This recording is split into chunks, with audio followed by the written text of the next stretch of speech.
पर प्यार ना करा तो मैं तुझे पर प्यार ना करा तो मैं तुझे पर प्यार ना करा पर प्यार ना करा तो मैं तुझे पर प्यार ना करा तो मैं कुछ भी नहीं। ओ,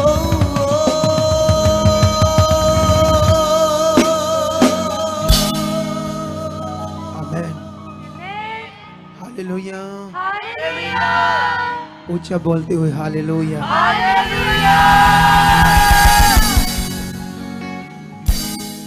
आप सबको जय मसीह की। Praise the Lord and shalom. बैठ जाओ सब अपने स्थानों पर। शरीर में और आत्मा में खुदा के साथ खड़े रहेंगे हम। आज जानते हो आज थैंक्स गिविंग संडे है। कितने लोगों को पता है? हालेलुया। परमेश्वर का थैंक्स करने का दिन, टाइम, उसको धन्यवाद देना, तारीफ करनी, उसकी महिमा करनी, उसके प्यार के लिए, है ना, उसके प्यार के लिए। परमेश्वर के किसके लिए? जो उसका बड़ा प्यार है परमेश्वर का। जिस दिन अभी हम जो चुनेंगे, हमें काफी उसका प्रेम समझ आ गया है, लेकिन और समझ आना चाहिए ना, और ज्यादा। दुनिया को अभी समझ नहीं है ना। पूरे इंडिया में, पूरे भारत में क्रिसमस को रोका गया, लोगों को मारा गया। कुछ चर्चेस के अंदर तो जाकर लोगों ने, जो अलग अलग हिंदू संगठन है, वहां पर वो ऐसे पुलपट के ऊपर चढ़कर अपनी आराधना करने लगे। हिंदू संगठन, यहां से पता चलता है उनकी मानसिकता कितनी गंदी, कितनी कमजोर है। उन्होंने अपने धर्म से क्या सीखा है, उनके पास कौन सा ज्ञान है, ये सब चीजें समझ आती है ना। उनकी मानसिकता सच्ची, वो परमेश्वर से दूर है। उनको कोई परमेश्वर की समझ नहीं है, इसीलिए ऐसा करते हैं। हम दुनिया को ज्ञान देते हैं सच्चाई का, हम उसके प्रेम का मार्ग सिखाते हैं। जैसे अभी ये सॉन्ग गा रहे थे ना, अगर मैं उसकी शरह को जानूं, उस पर चलूं, पर प्रेम ना करूं तो क्या हूं? कुछ भी नहीं हूं। तो ये बड़ा विषय है आज हम सबके लिए। हम तो परमेश्वर के पवित्र लोग हैं। परमेश्वर ने हमें क्षमा करने के लिए कहा है लोगों को। उनकी प्रार्थना करें हम, ताकि वो लोग बचाए जाएं, वो लोग छुड़ाए जाएं, चुने जाएं, उनका भला हो, वो नाश ना हो। क्योंकि जो वो कर रहे हैं उससे समझ आती है कि वो पाप के गुलाम हैं।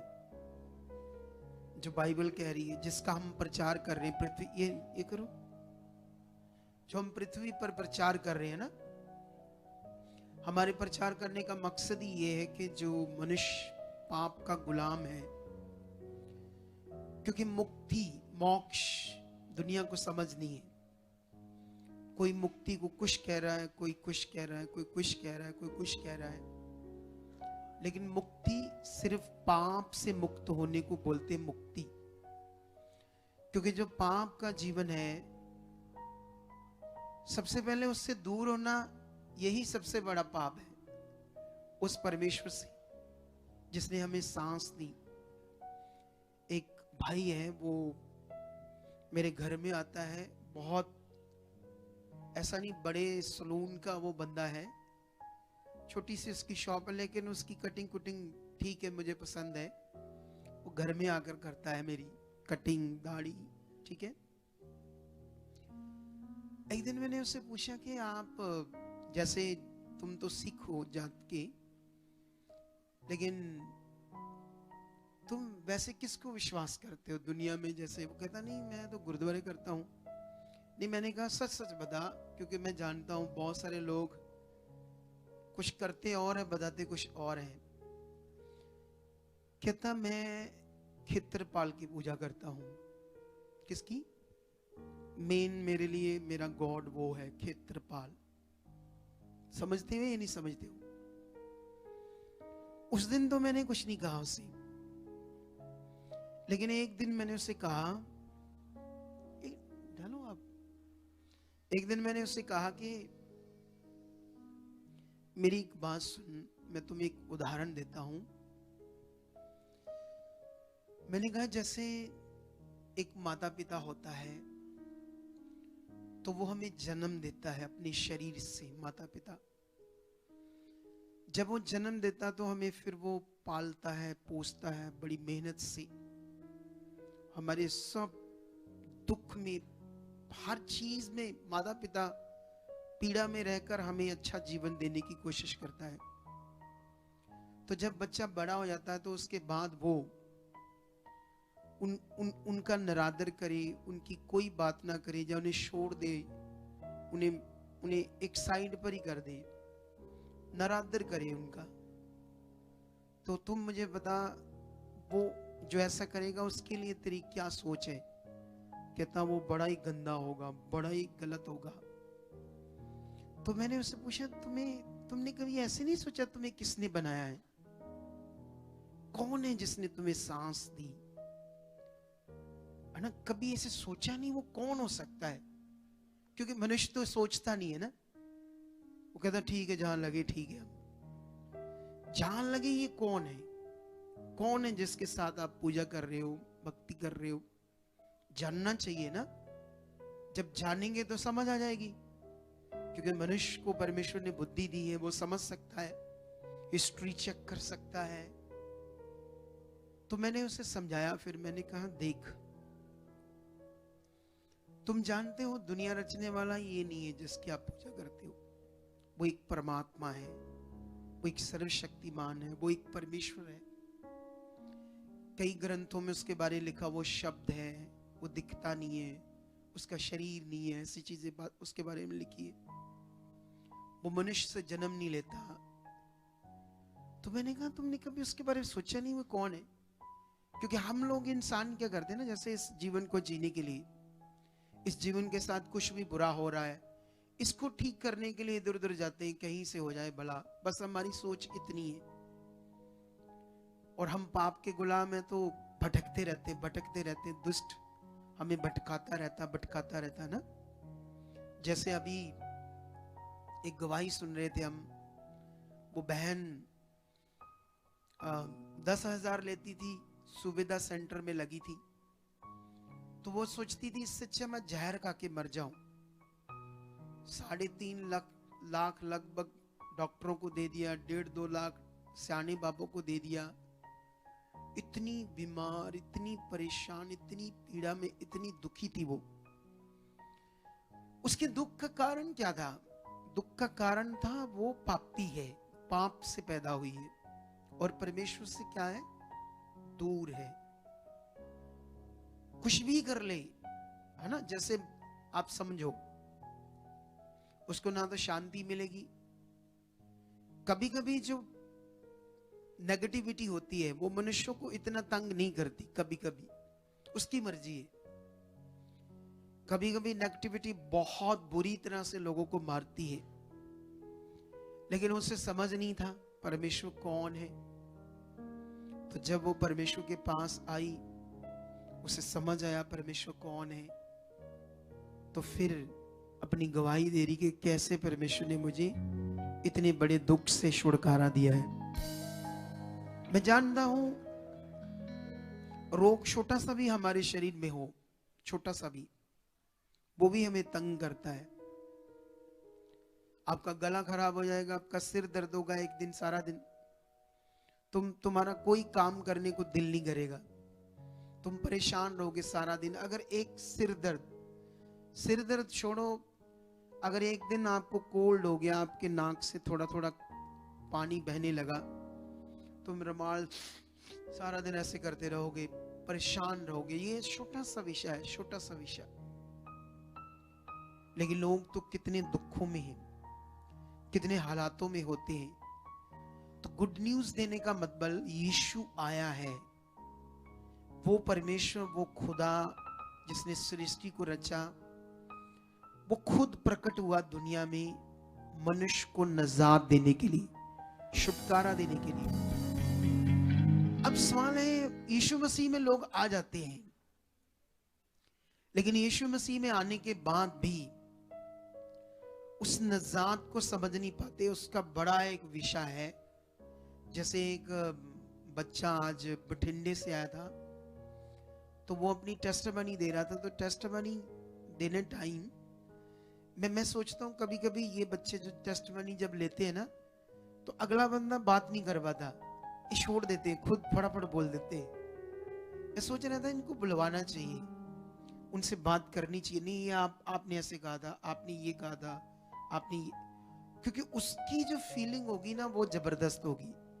आपने फटाफट किताब पढ़ दी उसकी, वो इतना अफेक्ट नहीं है, छोड़ देते हैं ये बात को बीच में ही।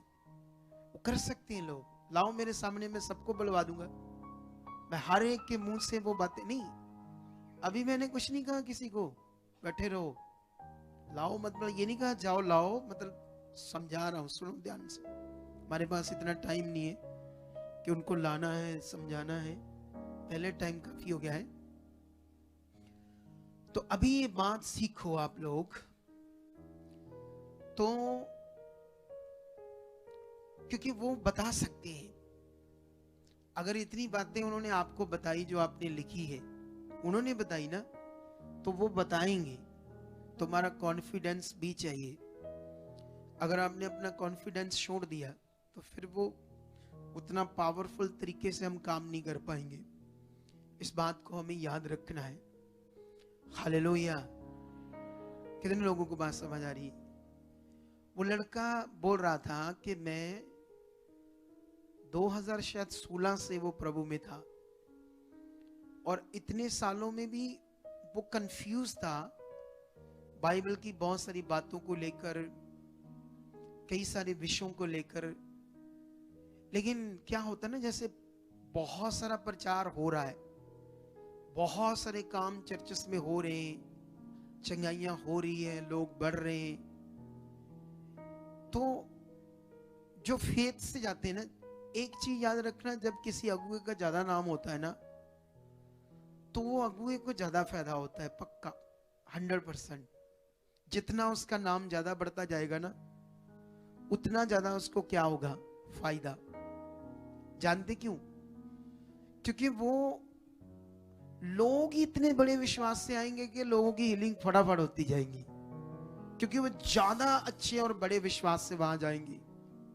नॉर्मल पास्टरों के पास विश्वास से नहीं जाते लोग, नॉर्मल विश्वास से जाते हैं, या उनको इतने अच्छे से लेते ही नहीं, या उनके अंदर ये फेथ ही नहीं होता कि ये हमारे पास्टर की प्रार्थना से हम हील हो जाएंगे, क्योंकि उनका मन उस पास्टर के साथ नॉर्मल है।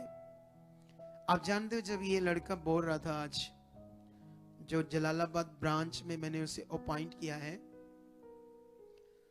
तो वो बता रहा था वहां लोग कैसे हील हो रहे हैं, वहां पर लोग कैसे चंगाई पा रहे हैं, और कैसे मुझे गाइडेंस मिलती रहती है वहां क्या क्या करना है। मैं भी नहीं वो बातें जानता, तो मुझे वो सब बातें खास खा के बहुत अच्छा वहां परमेश्वर का काम हो रहा है। आप जानते हो, यहां एक विषय भी है आपके लिए, सुनो। यह आपके दिल में है कि आप किस मन से परमेश्वर के पास आना चाहते हो। जैसे वो लोग दूर हैं, 200-250 किलोमीटर हैं, तो यहां तो नहीं आए, लेकिन वो वही अपने मन को पूरा लगा रहे परमेश्वर के साथ। तो ये जो वो खास वहां बैठकर ऑनलाइन है ना मन लगा रहे हैं, हो सकता है यहां बैठकर उतना ना लगाओ आप, या अपने आप को नॉर्मल कर लो, है ना। जैसे मैं पिछले दिनों में ये उदाहरण भी देता था कि जैसे मान लो किसी ने ताजमहल नहीं देखा, सुना है ताजमहल के बारे में, मैंने भी नहीं देखा, अभी मैं भी नहीं गया कभी, ठीक है। आप लोगों में से किसी ने देखा ताजमहल? 2 4 10 लोगों ने देखा, बाकी लोगों ने नहीं। तो मान लो आपको कोई कहे ताजमहल मैंने देखना जाना है तो चल, तो वो कहे चल तेरे पैसे भी खर्च दूंगा मैं,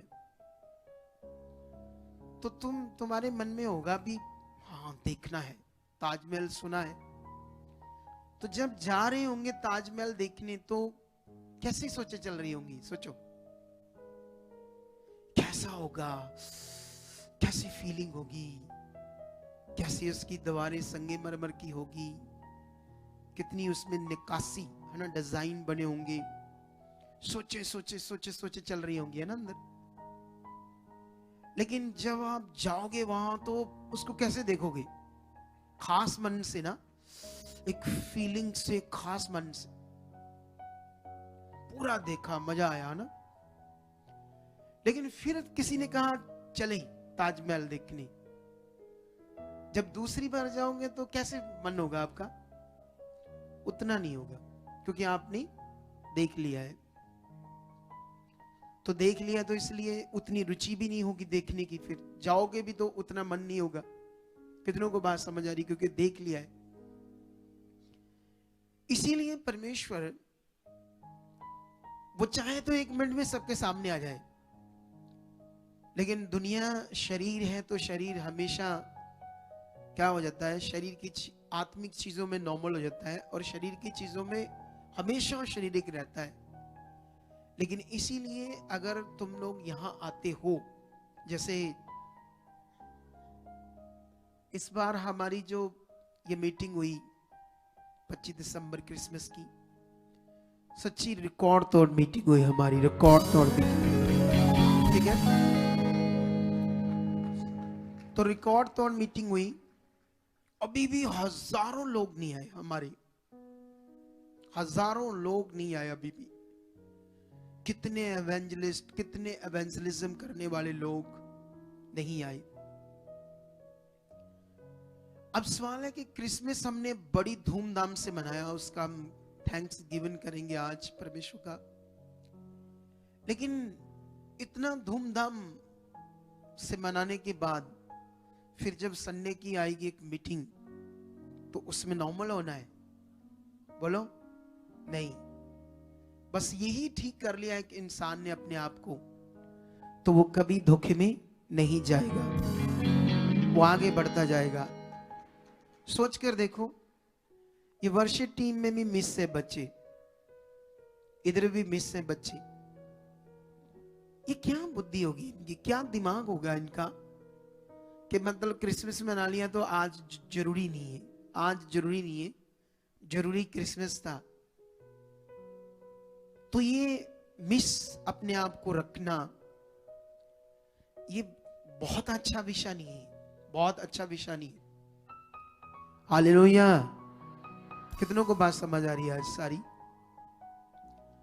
तो ये विषय है परमेश्वर के साथ आगे बढ़ने का, क्योंकि हमने वैसे प्रण किया है कि ये 25 और 26, मैंने टीम को कहा कि आप मेरे साथ रेडी हो जाओ, हम रात दिन एक कर देंगे 25 और 26 में। उस लक्ष्य को जो खुदा ने हमें दिया है पूरा करने के लिए, उस कार्य को जो परमेश्वर ने हमें दिया है, उस खूबसूरत अद्भुत काम को जिसके लिए उसने हमें मात बार समझा है, विश्वास योग्य समझा है, उसे हमने पूरे मन से करना है। मैंने टीम को ऐसे बताया है। तो आई होप ये वचन पकड़ चुके हैं और हम ऐसा कर चुके हैं यीशु मसीह के नाम। तो इसीलिए वो लड़का जो कंफ्यूज था वचनों से, क्योंकि बाइबल एक्चुअली में जो लिखा गया ये फिगरेटिवली बहुत है, फिगरेटिवली, और कुछ परमेश्वर की जो हाईली स्पिरिचुअली अंडरस्टैंडिंग है या हाईली स्पिरिचुअली लैंग्वेज है, उसके अकॉर्डिंग लिखा गया। तो इसको आम मनुष्य के बस की बात नहीं है समझना।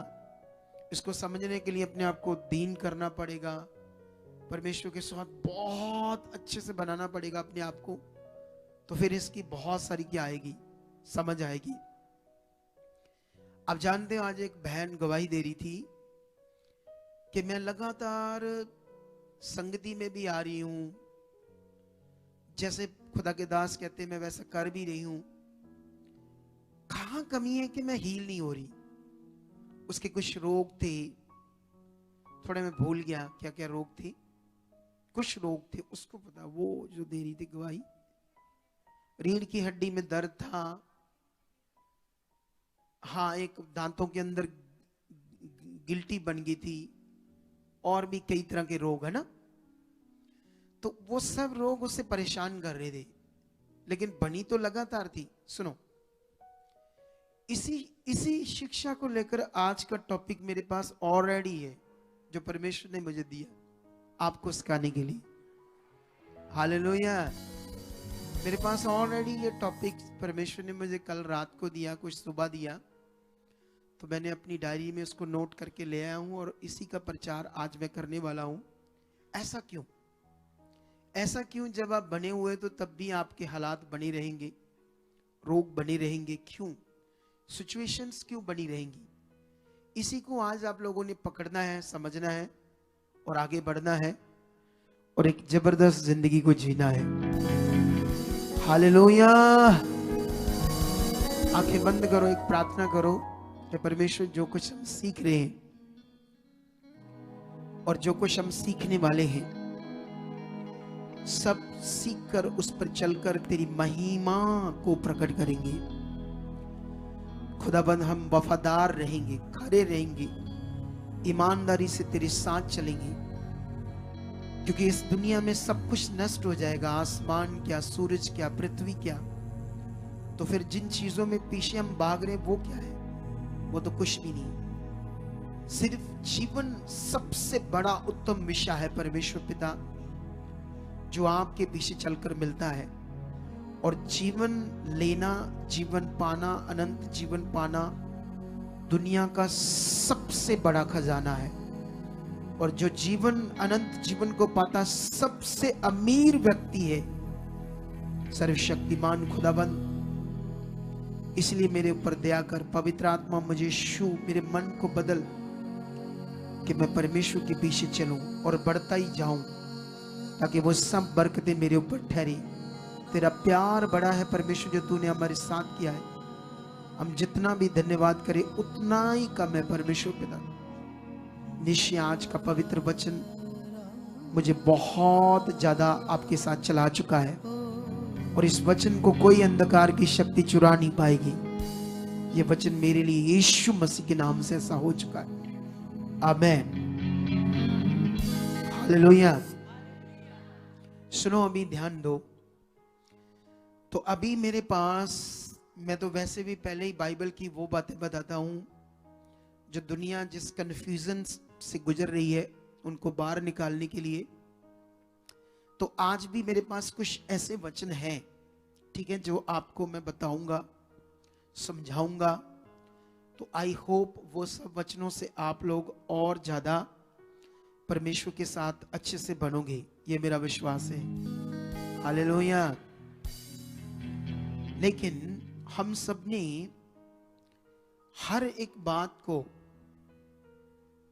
परमेश्वर के साथ अच्छे से चलना है, क्योंकि एक बात याद रखो, हमारा सारा सॉल्यूशन, हमारा सारा हल वो खुदा के साथ है। संसार में हमारा कोई हल नहीं है, किसी भी चीज में नहीं है। तो इसलिए आप लोगों ने ये पक्का मन करना है कि मुझे पहला स्थान, पहला दर्जा परमेश्वर को ही देना है, उसकी इच्छा में ही चलना है, क्योंकि उसके बिना आप परेशान रहोगे। उसके बिना मान लो आपके हालात है भी, लेकिन आप बने रहे तो खत्म हो जाएंगे। अगर आपके हालात है, आप आगे पीछे रहोगे तो और खराब हो जाओगे। प्रॉब्लम ये, बने रहो, नहीं आया रिजल्ट कोई बात नहीं, आ ही जाना है, पक्का आ ही जाना है। दलेरी के साथ बने रहो, ये बात याद रखो। क्योंकि यहां जब परमेश्वर मेरे द्वारा प्रेर करता है तो आप चार्ज होते हो, आप वचनों से चार्ज होते हो, आपका मन फिर से राइट होता है, दूर जाने से आप आगे पीछे हो जाते हो, आपका विश्वास, मन सब गड़बड़ हो जाता है, जिससे फिर आप और प्रॉब्लम में पड़ जाते हो। तो इसीलिए इस बात को आज आपने सीखना है। मैं बाइबल में न्यायों की बुक में जाऊंगा, आपके लिए एक वचन पढ़ूंगा वहां से, ताकि आप लोगों को फिर से मैं परमेश्वर के वचनों की सही समझ देकर आपको परमेश्वर के साथ जोड़ सकूं, और आप लोग भी अच्छे से परमेश्वर के साथ चल सको, और वो सब जो भी परेशानियां होती है उससे बाहर आ सको। तो मैं पवित्र बाइबल पुराना नियम उसका न्यायों की पुस्तक 4 का एक वचन पढ़ता हूं। क्या लिखा? लिखा, जब एहूद मर गया तब इजरायलियों ने फिर यहोवा की दृष्टि में बुरा किया। एहूद क्या था? वो एक न्यायी था जो परमेश्वर के लोगों का न्याय कर रहा था और उन्हें परमेश्वर के साथ चला रहा था। कितनों को बात समझ आ रही? ये समझ लो एक नबी की तरह था ये। तो जब वो मर गया अपनी आयु में, तो अभी दूसरा उसकी जगह पर कोई नहीं है, तो ये जल्दी भटक जाते थे परमेश्वर के लोग इजराइली। तो यहां पर लिखा, उन्होंने परमेश्वर की दृष्टि में फिर से बुराई करना शुरू किया, शरीर में चलने लगे, परमेश्वर की इच्छा से बाहर चलने लगे। 2 में लिखा, इसीलिए यहोवा ने उनको हासोर में बराजने वाले कनान के राजा जबीन के अधीन कर दिया, जिसका सेनापति सीसरा था, जो अन्य जातियों के हरोशेत का निवासी था।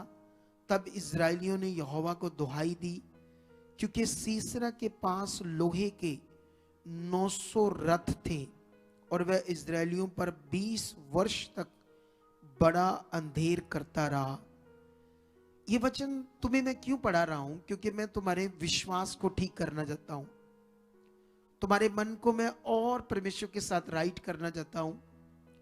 क्योंकि जो कुछ परमेश्वर ने मेरे ऊपर प्रकट किया, अपने भेदों को, बातों को, ज्ञान को, समझ को, वो उसका कारण है जब हम परमेश्वर के साथ खराई से, वफादारी से चलते हैं, तो चाहे बलीवर हो चाहे अगुआ हो, बुद्धि बढ़नी बढ़नी है आपकी, समझ बढ़नी बढ़नी है आपकी। जब हम खराई से, वफादारी से चलते हैं, आप कमजोर बुद्धि में नहीं रह सकते, आप कमजोर जीवन में नहीं रह सकते।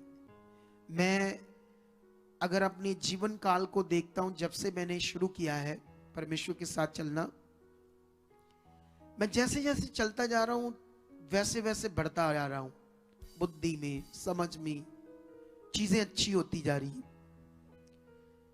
तो यही फजल है, यही अनुग्रह है जो परमेश्वर ने हमारे ऊपर किया है। लेकिन बाइबल कहती है उसके अनुग्रह को व्यर्थ मत जाने दो। जितने लोग आज नहीं आए, उन्होंने उसके अनुग्रह को व्यर्थ किया। वर्शिप टीम के बच्चों ने मिस किया, टीम के बच्चों ने मिस किया होगा, वॉलंटियर्स बड़ा काम कर लिया क्रिसमस, आज छुट्टी मारते हैं। क्या मारते हैं? तो छुट्टी मारते हैं, तो मतलब मिस कर दिया, अनुग्रह को मिस कर दिया। परमेश्वर की मीटिंग के बिना, संगति बिना तो एक दिन नहीं रहा जाता, एक पल भी नहीं रह सकते हम लोग। मैं तो नहीं रह सकता। I don't know your understanding या योर माइंड, मुझे नहीं पता, आपको पता होगा, ठीक है, लेकिन मैं तो नहीं रह सकता। तो ये मन हमेशा हमारे अंदर बना रहना चाहिए। लेकिन यहां पर अभी जो मैंने वचन पढ़ाया, ये वचन ये था कि ऐसे लिखा कि यहोवा ने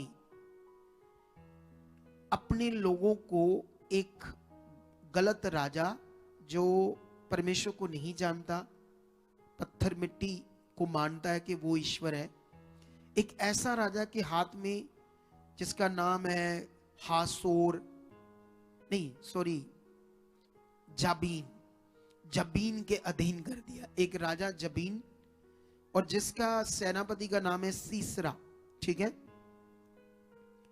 तो वो सीसरे के पास 900 लोहे के रथ, और वो 20 साल तक कॉन्टिन्यू परमेश्वर के लोग गुलाम रहे इस राजा के। और वो बड़ा अंधेर का मतलब बहुत मारते थे, दुख देते थे, पीड़ा में थे परमेश्वर के लोग। और वचन कहता है क्यों परमेश्वर ने अधीन कर दिया? क्योंकि ये जो लोग हैं इन्होंने परमेश्वर की इच्छा से बाहर गए, वचन को तोड़ दिया, उसके साथ नहीं चले। तो परमेश्वर ने उनको भी उनके साथ फिर वैसा बुरा किया। अब यही कंफ्यूजन को दूर करने के लिए तुम्हें आगे बढ़ना होगा। क्या करना है आज?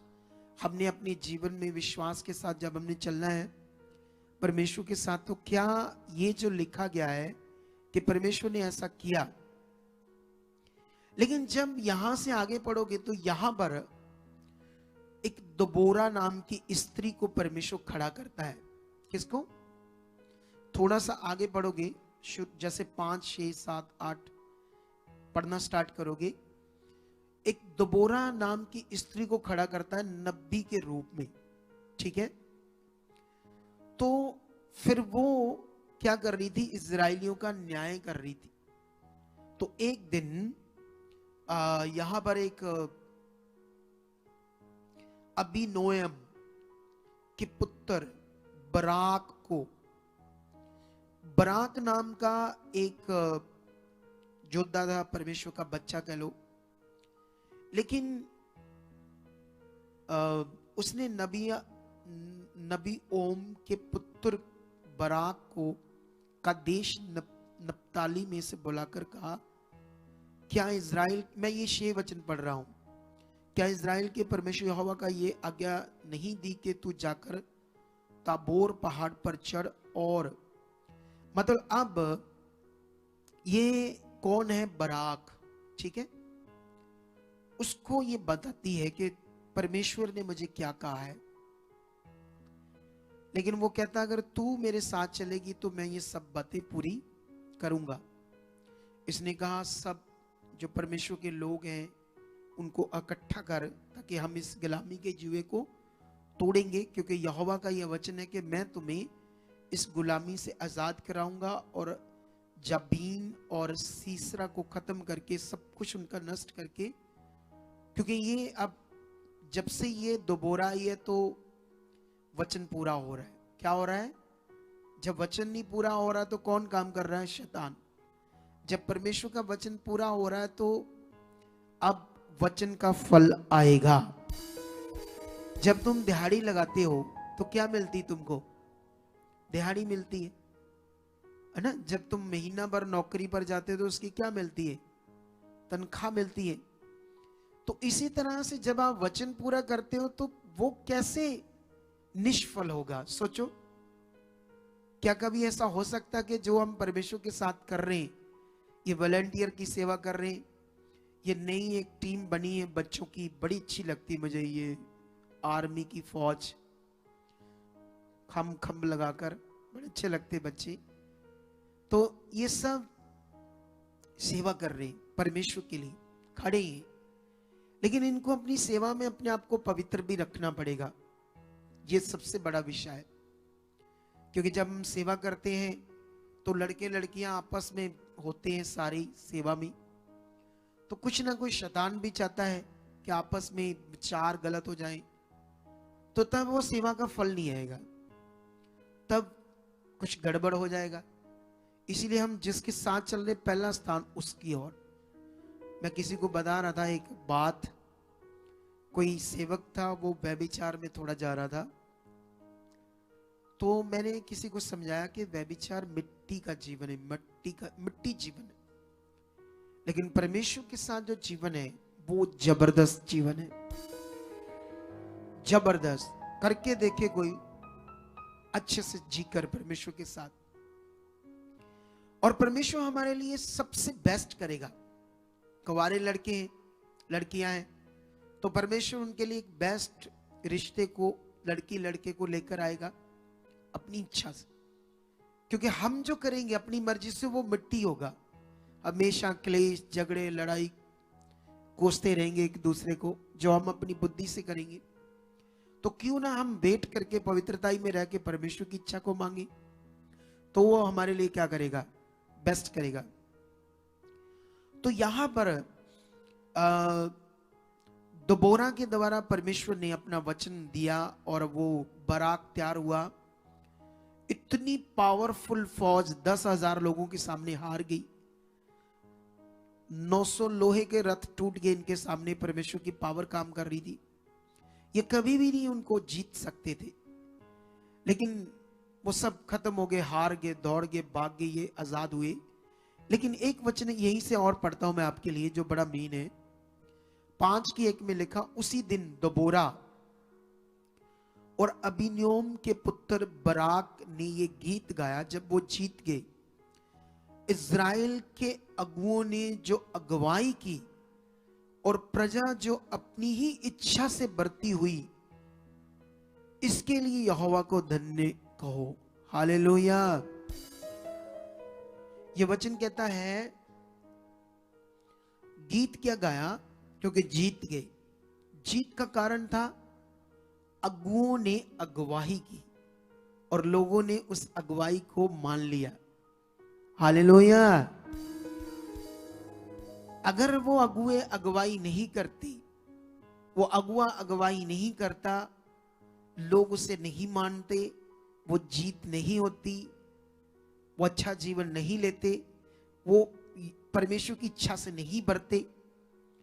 इसीलिए वो कहता यहोवा को क्या कहो? धन्य कहो, क्योंकि उसने कार्य किया। आज ये बड़ा विषय है, क्योंकि हम पापी जीवन से प्रभु के पास आए। प्रभु क्षमा करता, नो डाउट। लेकिन बहुत सारे लोग जब चंगाई लेते हैं, छुटकारा लेते हैं, तो परमेश्वर का उस तरफ आदर बनाकर अपने जीवन में चलते नहीं उसके साथ। बहुत सारे लोग परमेश्वर से काम लेकर फिर सोचते हैं ये हमारा धर्म नहीं। उनको उनकी मूर्खता ही प्रकट हो जाती है। सोचना चाहिए कि तुमने तो अपने धर्म में सब कुछ कर लिया। ये कौन है जीवित परमेश्वर जिसने तुम्हें आज हील किया? उसकी खोज में लग जाओ, वो तुम्हें खजानों के जैसे जीवन देगा। तुमने तो भी एक काम लिया है तो तुम आगे पीछे हो रहे हो। एक काम लेकर उसको आदर नहीं दे रहे, साइड पर हो रहे हो। उसके साथ चलो, फिर देखो वो क्या क्या करेगा। मैं गवाह हूं उसका। मैंने एक काम देखा था 2002 में परमेश्वर का, और 2002 से लेकर आज 2024 हो गया है। आज तक ना तो मैं वो काम बोला हूं परमेश्वर का जो उसने किया, और ना मैं परमेश्वर का पल्ला छोड़ा। हालात आए, कई तरह की चीजें हुई, लेकिन मुझे समझ आ गई ये परमेश्वर है, क्योंकि मैंने सब कुछ करके देखा था। और मैंने जो सब कुछ किया वो तो मुझे नहीं जीवन मिला, तो अब दोबारा मैं क्या करूंगा उसको करके? तो मैं उसी को करूंगा जहां से मुझे जीवन मिला, और उसी में बढ़ूंगा और ज्यादा। मैंने यही किया, और आज मेरे पास खूबसूरत और यूनिक जीवन है जो खुदाबंद ने मुझे दिया है। इसी को आप लोगों को पकड़ना होगा, इसी बात को हथियार बनाना होगा, इसी बात में तुम्हें बढ़ना होगा। तुम रेडी लगाते हो, तुम्हारा रेस्टोरेंट बन सकता है। तुम एक ठेला चलाते हो, तुम ट्रकों के मालिक बन सकते हो। वो बना सकता है, लेकिन इसके लिए उसको वफादारी चाहिए, तुम्हारा रिश्ता चाहिए, तुम्हारा अच्छा मन चाहिए, तुम्हारी धार्मिकता चाहिए, तुम्हारी प्यास चाहिए, भूख चाहिए, प्यास चाहिए परमेश्वर के प्रति। अगर ये भूख प्यास हमारे अंदर है तो फिर देखो जीवन। ऐसा नहीं परमेश्वर के साथ गैप मत डालो। मैंने देखा कितने लोग पूरे इंडिया से जितनी गैदरिंग थी, इतनी, इससे भी ज्यादा हमारे पास और आ सकती थी, लेकिन लोग पहुंचे ही नहीं। 25 को भी, 25 को पहुंचे तो आज देखो कितने कम है ना? उन्हें लगता बहुत है, बहुत है, बड़ी आशीष है। कितनों को बात समझ आ रही है आज? हालेलुया। लेकिन मैं ये वचन तुम्हें क्यों पढ़ा रहा हूं? यहां पर वचन ये कहता कि जब वो गलत हुए थे, परमेश्वर ने जब्बीन राजा, गंदा राजा, उसके हाथ में लोगों को कर दिया अपनी। क्या ऐसा परमेश्वर करता है? ऐसा क्यों लिखा? यही कंफ्यूजन वो लड़का, ये लड़का था, अच्छा यही लड़का था, ऐसी कंफ्यूजन में ये पड़ा हुआ था। जैसे परमेश्वर परीक्षाएं लेता है। क्या लेता है? परमेश्वर में चलना है तो हालात आने, ये होना वो होना है। और प्रेयर भी लोगों को नहीं समझ कैसे प्रेयर करनी है, कैसे प्रेयर, प्रेयर का असल मीनिंग क्या है। तुम एक उत्तम मिनिस्ट्री में आते हो, एक प्योर और खालस मिनिस्ट्री में आते हो जो खुदा की है, और जिसमें मैं एक छोटा सा सेवक हूं। मेरा इसमें कुछ नहीं है, सब कुछ खुदा का है। मैं तो सेवा करता हूं, आपकी तरह मैं भी उसका बच्चा हूं, बिलीवर हूं। मैं भी इस मेहनत को कर रहा हूं। मेरे बिजनेस स्टार्ट होने वाले हैं और भी, मैंने भी अपना बोना है। ये तो फ्री करनी है मैंने, दिल से, खुशियों से, मन से, क्योंकि उसने मुझे जीवन दिया है। जिसने मुझे जीवन दिया है, मैं उसका उपकार कैसे बोलूं। जिसने मुझे चुना है, मैं नाश हो जाता अगर मैं ना चुना जाता। अगर मैं भी संसार की तरह किसी मनुष्य की भक्ति करता रहता तो मेरी रूह भी नष्ट हो जाती। और रूह नष्ट होना, इसी को तो मुक्ति कहते हैं। उसी को बचाना तो मुक्ति कहते हैं, जो इंसान को समझ नहीं। तो पहला स्थान हमने परमेश्वर को देना है। लेकिन यहां पर अभी हम अय्यूब की बुक में जाते हैं। यहां पर आज आपको एक नई चीज समझाते हैं अय्यूब की बुक से, जो आपको पहले शायद नहीं सुनी होगी आपने मेरे मुंह से। तो इसलिए मैं ये आपको समझाता हूं। जब अय्यूब का बहुत बुरा हाल हो जाता है, शैतान उसकी जिंदगी को बर्बाद कर देता है। उसके 7 बेटे 3 बेटियां मर जाती है। वो एक रिच पर्सन होता है ना, जैसे रिच पर्सन। तो मुझे याद है हमारे ना, मेरा जो एक भाई है यहां सेवा करता, वो उन दिनों में वो भी एक ठेकेदार था। तो उसका ना एक जराना पड़ गया। वो हिंदू बंदे थे, उनकी डेयरी थी जीटी रोड हाईवे, जहां आज 1 लाख रुपया गज जगह मिलती है। उनकी बड़ी जगह थी, लेकिन वो सारा कुछ उसके बाप ने कमाया था। तो वो क्या करते थे, जो काउंटर होता था ना डेयरी का, उसके नीचे शराब रखते थे, 2 बोतल 4 बोतल, सारा दिन मौज मस्ती। कोई भी आप पकड़, तू ही पी मैं भी पी, टुन रहते थे, कोई ध्यान नहीं बिजनेस पर।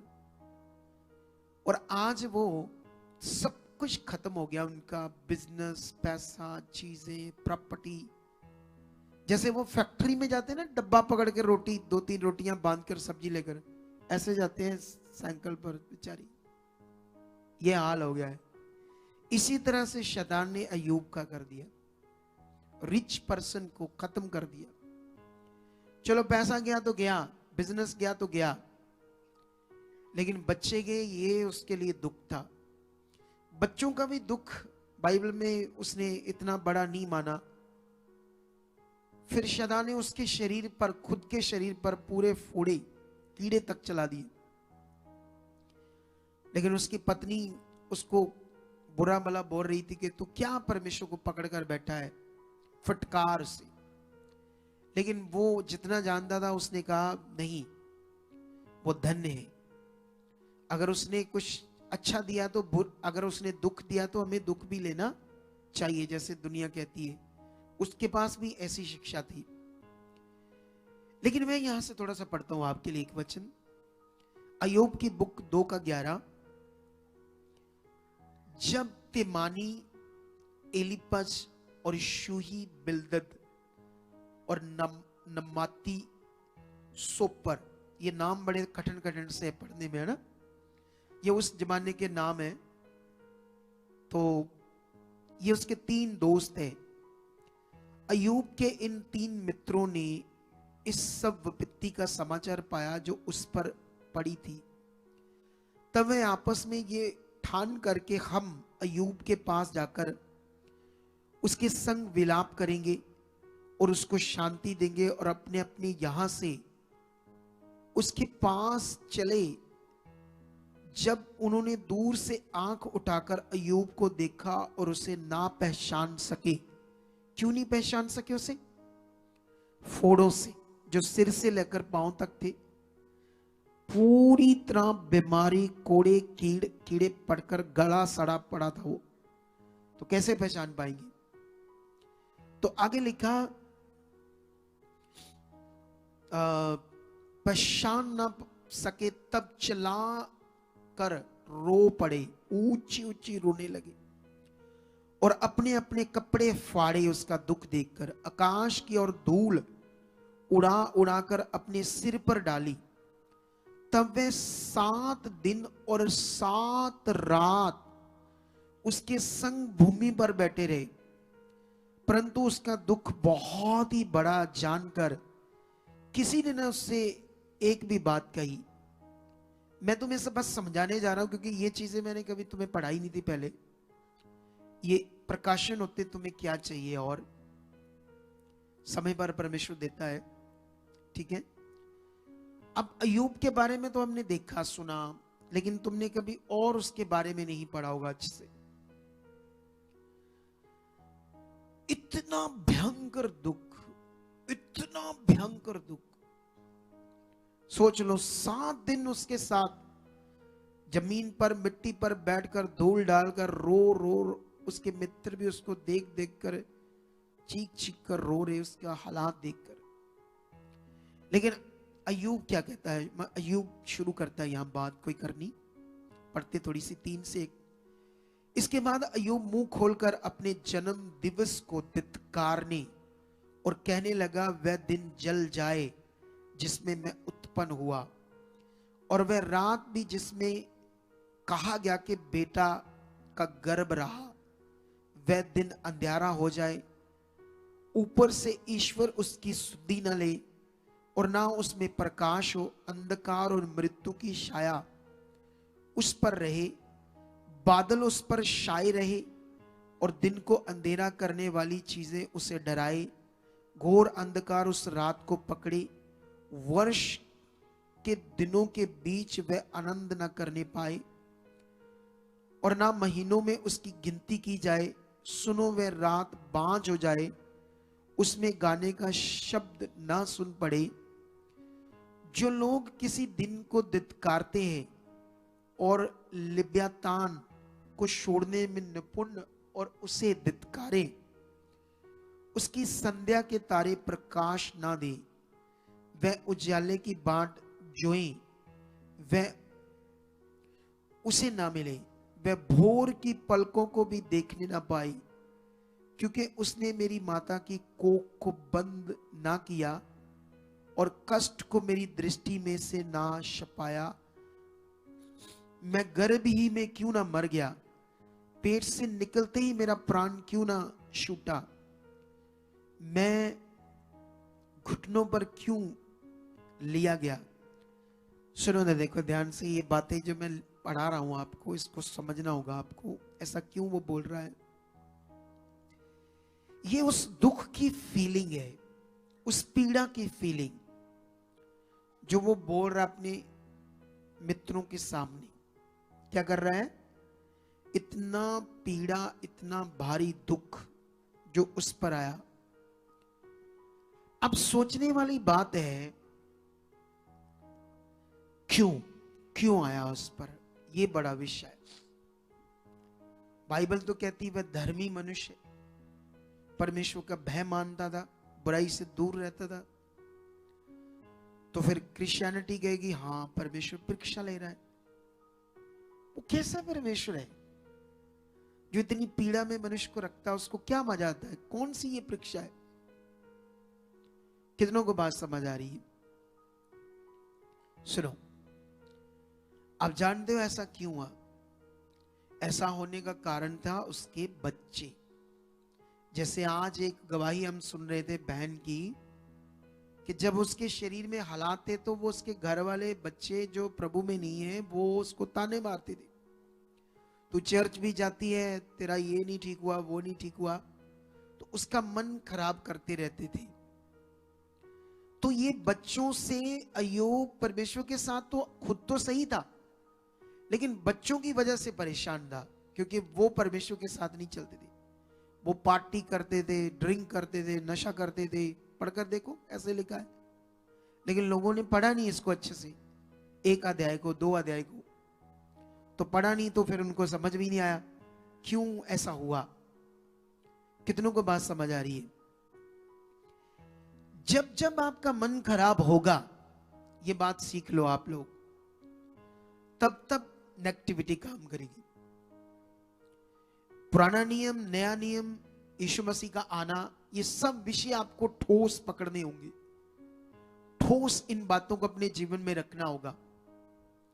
ऐसा नहीं बस मैं यीशु में हूं, मैं चर्च जाता हूं, नाम से नहीं, ठोस तरीके से इन बातों को हमें पकड़ना होगा। लेकिन यहां पर अब हमें यह समझना होगा, यहोवा और यीशु ये कौन है? दोनों। हालेलुया। यहोवा कौन है और यीशु कौन है? किसी को पता है? कोई बताना चाहता है? चलो पूछो एक आधे जन से, माइक से पूछते हैं इनसे। और जितने भी चर्चेस में बैठे हैं, ब्रांचेस में लोग, वफादारी से वहां सुनी। ये खड़ी है लड़की, ताकि हम इस बात को अच्छे से समझें। हाँ, यहोवा कौन है और यीशु कौन है? जय मसीह की अपोस्टल जी। जय मसीह की।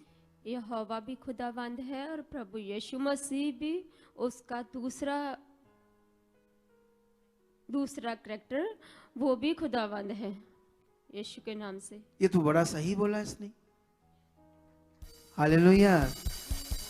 अब सोचने वाली बात है, यहोवा ही यहोवा खुदा है और यीशु वही यहोवा है, सेम। पुराने नियम में वो यीशु इतना कठोर क्यों है और नए नियम में इतना अच्छा क्यों है? अजीब बात है ना ये, सोचने वाली बात है ये नहीं? कितनों को बात समझ आ रही है आज? पुराने नियम में हम जब पढ़ते हैं तो परमेश्वर आपको बड़ा कठोर दिखेगा, और जब हम नए नियम में पढ़ते हैं तो कितना पीसफुल, कितना उसमें प्यार है तो ये एक ही। ऐसा क्यों? यही बातें जब तक हमें समझ नहीं आती, हमारा विश्वास क्या रहता, गड़बड़। हम अपने विश्वास में अच्छी तरह से नहीं चल पाते। आपके लिए जानते कितनी अच्छी जिंदगी रखी खुदाबंद ने, जबरदस्त। वो जबरदस्त जिंदगी तभी मिलेगी जब आपको क्या आएगी, समझ आएगी। पुराने नियम में परमेश्वर ने कुछ कुछ काम किए कठोर, कुछ थोड़े लिटिल स्मॉल, लेकिन वो इतने बुरे नहीं थे। लेकिन जानते हो, पुराने नियम में शैतान ने इतना ज्यादा काम किया, इतना ज्यादा काम किया कि तुम्हें शैतान का नाम भी नहीं मिलेगा पुराने नियम। बहुत बहुत कम, 2-3 जगह पर बस मिलेगा 5000 सालों की रिकॉर्ड में। कितनी जगह पर? लेकिन नए नियम में परमेश्वर ने पूरी तरह से ओपन कर दिया शैतान को, पूरी तरह से उसके बारे में ज्ञान दे दिया, जबकि पुराने नियम में कोई ऐसा ज्ञान ही नहीं है उसके बारे में। कोई नबी को पता ही नहीं कोई शैतान नाम की चीज है, या कोई दुष्ट आत्मा है, कोई ऐसी चीज है, उसको ऐसा ऐसा करना, कुछ ऐसा कोई ज्ञान ही नहीं है पुराने नियम में। कितनों को बात समझ आ रही है? क्योंकि जो शैतान पुराने नियम में काम कर रहा था, परमेश्वर उसको अपने ऊपर लेकर वचन दे रहा है। जानते क्यों? क्योंकि उनको नहीं वो बताना चाहता था, क्योंकि एक ही कुल दुनिया ऊपर परमेश्वर के साथ था। अगर उन्हें पता लग जाए कि शैतान भी ऐसे करता है कुछ, तो वो पूरी तरह से खत्म हो जाते। इसलिए परमेश्वर ने जो शैतान भी करता था उस बात को भी अपने ऊपर लेकर बात की पुराने नियम में। यही फिगरेटिवली बात है जो आपको समझनी है। नहीं तो एकदम से पुराना परमेश्वर और नया परमेश्वर कैसे डिफरेंट हो सकते हैं? एक ही परमेश्वर है, एक ही खुदा है, जो पुराने नियम में भी काम कर रहा था और नए नियम ने उसने अपने सच्चे प्रेम को प्रकट करके दिखाया कि मुझे कितनी मोहब्बत है दुनिया से, जिस दुनिया को मैंने रचा बनाया, और मैं मोहब्बत करने वाला, प्रेम करने वाला खुदा हूं। और मैंने अपने प्रेम को अपना जीवन देके आपके लिए प्रकट किया। समझ आया या नहीं समझ आया? लेकिन यहां विषय है शरीर और पवित्र आत्मा। प्रॉब्लम बिग ये है बस मनुष्य की। आप जानते हो, जैसे वो गवाही सुन रहे थे कि वो पहले बहन जैसे मास प्रेयर होती थी तो मास प्रेयर सुनकर तो लंगर शक्कर चला जाती होंगी, लेकिन वो कहती फिर मैं बैठने लगी, ले हैंड देखने लगी। क्या देखने लगी? बहुत सारे लोग ले हैंड नहीं देखते, वो तो शरीर छत्ती उठ जाते, मौत पै जानी ने थे, छत्ती उठ। एक्टिंग करके बता रहा हूं तुम्हें, ऐसे होता है लोगों को बेचारों। जैसे मास प्रेयर होती, पता नहीं अंदर कुछ सुनने के डंडे बाज देना दे, उठ बजिए चलिए। ऐसे होता लोग, पता नहीं ये विषय इतना खराब है, शरीर का विषय। और मैं तो ज्ञान दे रहा हूं लेकिन वो पकड़ नहीं रहे, क्योंकि शरीर काम कर रहा है कॉन्टिन्यू। क्या कर रहा है? मैं कॉन्टिन्यू इनको सिखा रहा हूं, मीडिया टीम को क्या करना है। मैं ना आपको सच्ची एक बात बताऊं, मैं अपनी टीम को दुख नहीं देना चाहता था, क्योंकि मैं हमेशा जब मेरे लिए ये कुछ करना चाहते मैं मना करता हूं। मैं कहता कुछ नहीं करना, कोई स्पेशल गाड़ी नहीं लानी, कुछ नहीं करना। तो इस बार इन्होंने मुझे बताया ही नहीं, इन्होंने खुद खर्चा किया। मैं फटाफट तैयार होकर बाहर निकला। जैसे मैं एक बार तो ऐसे हो गया गाड़ी देकर जो इन्होंने की। मैंने कहा ये क्या? फिर मेरे दिल में आ रहा था कि मैं अगर कुछ बोलूंगा तो उनका मन खराब होगा, क्योंकि मुझे नहीं चाहिए ऐसी सिस्टम। क्योंकि मैं चाहता हूं वो टाइम आए तो फिर परमेश्वर दे तो बहुत अच्छा होगा। क्योंकि इसके लिए मैं बताऊंगा, मैं टीम को समझाई ये बात। मैंने कहा मान लो आज मुझे आप बड़ा शाही ठाट लेकर आए हो, कल मैं फिर अपनी सिंपल गाड़ी से आऊंगा, मैं अपनी कॉलोनी में अपने भाई के साथ वॉक करूंगा, लोग देखेंगे कल बंदा बड़ा शाही ठाट जा रहा था, आज ये वॉक कर रहा है। तो मैं कहा ये मुझे फील अच्छा नहीं लगता। मैं चाहता हूं मुझे खुदा एक दिन फैसिलिटी दे ऐसी कि जब ऐसी चीज दे तो मैं हमेशा 2-3 गाड़ियां मेरे साथ चले, तो फिर तो अच्छा लगेगा। तब ये करोगे तो मुझे अच्छा लगेगा। तो इसीलिए मैं हमेशा मना करता हूं। लेकिन मैं उस पर बैठ गया, लेकिन मेरे ना वो फीलिंग नहीं थी, वो वाली देखी थी ना, वो फीलिंग जो होनी चाहिए थी, उसी कारण थी। क्योंकि मैं चाहता नहीं था ऐसा, लेकिन मैं इनको कुछ कह नहीं रहा था, क्योंकि इतने प्यार से उन्होंने मेरे लिए सरप्राइज किया, सब कुछ किया, मेहनत की। पैसे भी इन्होंने पता नहीं थोड़े थोड़े इकट्ठे करके, वो पता नहीं 18-20 हजार लिया गाड़ी वाले ने, तो वो इन्होंने किया। तो मैं नहीं चाहता था कि मैं खुश हूं इनसे, परमेश्वर इनके प्यार से खुश हूं मैं। ये बात याद रखो। कितनों को मेरी बात समझ आ रही? मैं एक अलग अगुवा हूं। मैं समय से पहले कुछ ओवर नहीं करना चाहता, कुछ भी। सच्ची मैं चाहता हूं समय में सब कुछ हो मेरे साथ, खुदा करे तो वो मैं उसको मजा लेकर चलूंगा परमेश्वर के साथ। और उसने सबके लिए ऐसे रखा, आपके लिए भी रखा है। कितनों को बात समझ आ रही है? मैं कहां बात कर रहा था? ये बात मैंने क्यों शुरू की? ये बड़ा विषय आपके लिए। उससे पहले मैं क्या टॉपिक पर बात कर रहा था? नहीं, वो हो गया था पूरा। शरीर है ना, शरीर की बात कर रहे थे हम। सुनो देखो ध्यान से, ये शरीर का विषय बड़ा अजीब विषय है। हाँ, मैं ये बात कर रहा था, मैं मीडिया वालों को समझाता हूं। मैंने देखा उस वीडियो का एक सीन जिसमें ये बच्चे जो नए तैयार किए गए थे ना, ये मेरे घर के इधर बहुत सारे बच्चे थे, 20-25। कैमरे वाले ने मुझे शूट किया, मैं जैसे निकला और मुझे बैठा दिया और ले गया। लेकिन जो परफॉर्मेंस वहां बच्चे कर रहे थे वो शूट ही नहीं किया। मैं ये सोचकर हैरान था कि इनको बुद्धि चाहिए। मतलब उनकी परफॉर्मेंस, वो इतने मेरे घर आया अपनी परफॉर्मेंस करने के लिए, एक खुदा को रिस्पेक्ट देने के लिए, मुझे नहीं खुदा को, उसके लिए कर रहे हैं हम। तो ये सब चीजें नोट करनी चाहिए। क्या कर सकते हैं हम, यहां क्या करना है, ये सारी बुद्धि कौन देता है हमें? परमेश्वर देता है। मैं तो वैसे कॉन्टिन्यू समझाता रहता हूं, ये बात ये यहां से ये। अगर अगर एक बंदा एक फील्ड में है, तो वो एक दिन समझाओ, जैसे मान लो हम कैमरा पकड़ रहे हैं, तो कैमरे वालों को क्या करना पड़ेगा ना, सबसे पहले आसपास ऐसे देखना चाहिए, क्या करना है मुझे। वो प्रे भी करे, परमेश्वर ये मेरी सेवा तो मैं अच्छे से करूं, मुझे और अच्छे से करना है, तो परमेश्वर करवाएगा। क्या करेगा? कितनों को बात समझ आ रही है? तो इसी तरह से आपने भी प्रार्थना करनी है कि परमेश्वर मुझे शरीर में नहीं रहना, क्योंकि शरीर आपके लिए बड़ा खतरनाक विषय है। यही बात अय्यूब ने कही, मैं बताता हूं।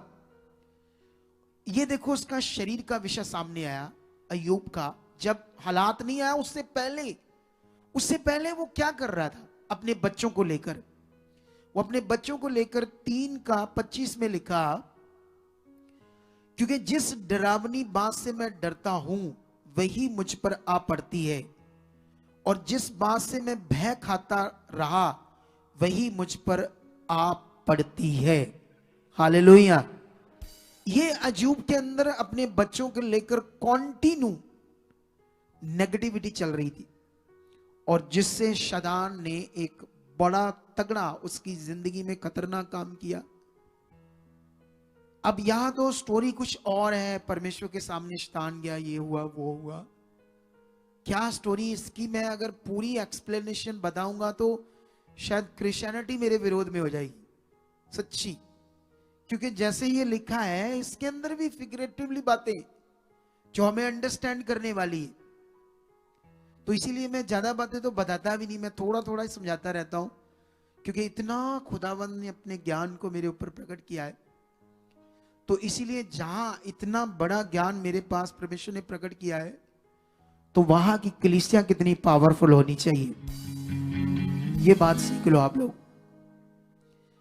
शैतान नहीं चाहता कि आप उन बातों को पकड़ो, सीखो जो यहां परमेश्वर आपको दे रहा है। तुम पता क्यों जबरदस्त तुम्हारी ब्लेसिंग है इस मिनिस्ट्री में, सच्ची जबरदस्त ब्लेसिंग, ठीक है? तो जबरदस्त ब्लेसिंग है, तो थोड़ा सा ही फर्क है उसको पाने के लिए, थोड़ा सा ही। बस ये शरीर है और ये आत्मिक जीवन है, इसको ध्यान दे दिया तो वो सब कुछ जबरदस्त प्रकट होना है। थोड़ा सा ही है, थोड़ा सा, ज्यादा अंतर नहीं। उस अंतर को समझ लो। जैसे मैं बात कर रहा हूं, जैसे मेरे द्वारा आपको कुछ समझाया जाता है आत्मा के द्वारा, उसको आप ध्यान से पकड़ो, ध्यान से लो कि जो आज परमेश्वर ने मुझे सिखाया वो मेरे लिए, मेरे लिए, मेरे लिए। आपको समझ आ रहा है कि नहीं आ रहा? तो उस बात को आपने समझ कर चलना है। अगर आपने उस बात को नहीं समझा तो फिर आप शरीर में रह जाओगे। क्योंकि जो हमारे लोग जो प्रभु में इतने दुखी होते हैं, वो इसीलिए क्योंकि वो शरीर में, उन्हें पता ही नहीं आत्मिक जिंदगी। जैसे अभी ये बड़ा विषय है, नया जन्म। नया जन्म बाइबल के अंदर हमारा क्या होता है?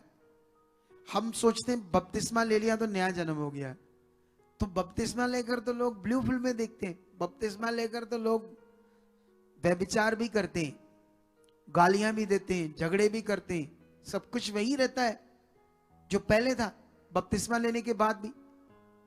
इसका मतलब बपतिस्मा जो पानी से लिया वो क्या है, और जो यूहन्ना ने बपतिस्मा कहा था कि मैं तो तुम्हें पानी से बपतिस्मा देता हूं, पर मेरे बाद जो आने वाला है वो तुम्हें आत्मा से बपतिस्मा देगा। किसे देगा? ये मेन था।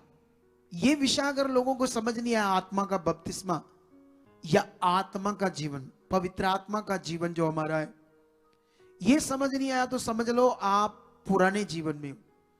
और पुराने जीवन के ऊपर किसका अधिकार है? शैतान का, नेगेटिविटी का। इसीलिए लोग परेशान रहते हैं। ये जो आज देखना, जब मास परेड होगी, कितना अच्छा सिखाया ना मैंने। देखना जब मास परेड होगी, उठ जल्दी कर, चलिए। मास परेड खत्म होती, कुछ लोग, वो बहन भी ऐसे करती थी। फिर उसने ले हैंड कहती, मैंने देखना स्टार्ट किया कैसे परमेश्वर ले हैंड से हीलिंग कर रहा है सामने सामने। मेरा विश्वास बढ़ने लगा कहती। फिर मैंने भी करवाई, कहती मैंने तब कराई जब बहुत सारे लोगों की देखी लेन, बहुत सारे लोगों को हील होते अपनी आंखों से बैठकर देखा श्वास से। उसके बाद करवाई तो मेरी सारी बीमारी चले गई, जिससे मैं परेशान थी। शरीर शरीर शरीर चीजें मेरे साथ चल रही थी। कई लोगों को कितना भी समझाओ वो बात समझते नहीं है, अपने हालात में रहते हैं, अपनी बरकतें जो खुदा ने इतनी रखी है उसको ले नहीं पाते, बात को समझ नहीं पाते। वो सब कुछ रेडी है, तैयार है जो परमेश्वर ने रखा है, इसलिए अपने मन को स्ट्रांग बनाकर रखो। इधर हमारे पास 2 बहनें आती है, वो बहुत कम मुझसे मिलती, लेट भी बहुत कम करवाती है। मुझे टीम ने बताया कि वो कहती है हम परमेश्वर के दास के साथ कभी नॉर्मल नहीं होना चाहती, कभी भी नहीं नॉर्मल होना चाहिए, क्योंकि उन्होंने बताया जब आप मेरे साथ नॉर्मल हो जाओगे फिर मेरी प्रार्थना भी तुम्हारे ऊपर काम नहीं करेगी। इसलिए ना तो मेरी प्रार्थना, ना मेरा वचन, ना मेरे साथ कभी नॉर्मल मत होना, नहीं तो तुम आम हो जाओगे, तुम्हारा नॉर्मल जीवन हो जाएगा। तुम्हें ये रिश्ता उसी रीति से बनाकर रखना पड़ेगा जैसे खुदा बात करता है, फिर तुम जबरदस्त बरकत पाओगे और आगे जाओगे। तुम्हें यहां पर तुम्हें आत्मा के द्वारा जीवन है, आत्मा के द्वारा नया जन्म है, ये बाइबल कहती है। लेकिन इसके लिए मैं तुम्हें सिर्फ जल्दी से सिर्फ 2 वचन पढ़ाना चाहता हूं, सिर्फ 2 वचन। मैं ज्यादा लंबा नहीं करना चाहता हूं, अगले 3-4 मिनट में मैं अपने प्रीच को समाप्त कर दूंगा, ठीक है, आप लोगों के लिए। हाँ, यहां पर हम जाएंगे पहले 1 कुरिन्थिया में, उसके बाद 1 कुरिन्थिया 6 का 11 वचन पढ़ेंगे। लिखा, मैं तुम में से कितने ऐसे ही थे। अगर ऊपर पढ़ोगे तो शारीरिक जीवन की बात हो रही है। कौन से जीवन की? जो बड़ा गंदा जीवन, गलत जीवन, शारीरिक जीवन होता है उसकी बात हो रही है। अगर थोड़ा सा ऊपर पढ़ोगे, लगभग 7 से पढ़ते आओगे तो, और लिखा मैं तुम में से कितने ऐसे ही थे, मतलब शारीरिक जीवन में, गलत जीवन में, परंतु तुम प्रभु यीशु मसीह के नाम से और हमारे परमेश्वर के आत्मा से धोए गए और पवित्र हुए और धर्मी ठहरे। हम अगर धोए जाएंगे तो वो आत्मा से, पवित्र ठहरेंगे तो वो आत्मा से। ये मेन है सबसे आपका, जो आपको ध्यान देना पड़ेगा, आत्मा का जीवन। एक वचन में तुम्हें 2 कुरिन्थियों से भी पढ़ाता हूं, इस बात को भी तुम्हें समझ आए कि ये कैसे। हाँ, 2 कुरिन्थियों 3 का अगर मैं 15 से पढ़ूं तो ऐसा लिखा, आज तक जब कभी मूसा की पुस्तक पढ़ी जाती है तो उनके हृदयों पर पर्दा पड़ा रहता है, परंतु जब कभी उनका हृदय प्रभु की ओर फिरेगा। ये यहूदियों की बात हो रही, इस्राएलियों की। इस्राएली मूसा की व्यवस्था में तो मन लगाए थे क्योंकि वह शारीरिक रीतियां थी, लेकिन यीशु मसीह को कबूल नहीं कर रहे थे। लेकिन लिखा, जब कभी उनका हृदय प्रभु यीशु मसीह की ओर फिरेगा तब वह पर्दा उठ जाएगा। प्रभु तो आत्मा है और जहां कहीं प्रभु का आत्मा है वहां स्वतंत्रता है, परंतु जब हम सबके उगाड़े चेहरे से प्रभु का प्रताप इस प्रकार प्रकट होता है जिस प्रकार दर्पण में, तो प्रभु के द्वारा जो आत्मा है हम उसी तेजस्वी रूप में अंश अंश करके बदलते जाते हैं। ये विषय है कि हमारे चेहरे उघाड़े से प्रभु का जीवन प्रकट होना है जिस प्रकार दर्पण में, तो प्रभु के द्वारा जो आत्मा हम उसी के तेजस्वी रूप में अंश अंश करके बदलते जाते हैं उसके आत्मा के द्वारा, नहीं तो ये पॉसिबल ही नहीं। तुम बिना पवित्र आत्मा के नए जीवन में कन्वर्ट नहीं हो पाओगे। जब तुम आत्मा के द्वारा कन्वर्ट हो जाओगे तो तुम्हारे ऊपर नेगेटिविटी का कोई भी अधिकार नहीं है। तुम आज से ये विश्वास करो कि किसी भी प्रकार का नेगेटिविटी का कोई अधिकार मेरे ऊपर नहीं है। मैं परमेश्वर की संतान हूं, मुझ में आत्मा है, मैं पवित्र आत्मा के द्वारा चलने वाला हूं, मुझे शरीर में नहीं रहना। शरीर में जब जब जाएंगे तो शैतान का प्रभाव होता है, ये फील थोड़ी होता है। इस इससे पता चलता है जैसे आज लोग नहीं पहुंचे, ज्यादा लोगों के ना पहुंचने का कारण शरीर। आप समझते हो, लेट आना बड़ा संगति में ये भी शरीर, वचन को ना मानना शरीर, प्रार्थना में अच्छे से ना रहना शरीर, कुड़कुड़ करते रहना शरीर। ये सब बातों में ध्यान रखना हमने। कितनों को बात समझ आ रही है? लेकिन जैसे तुम प्रैक्टिकली करते जाओगे पवित्र आत्मा के द्वारा, तो तुम आत्मा में नए जन्म को देखोगे जो प्रभु के तेजस्वी रूप में बदल जाएगा। और तुम्हें ये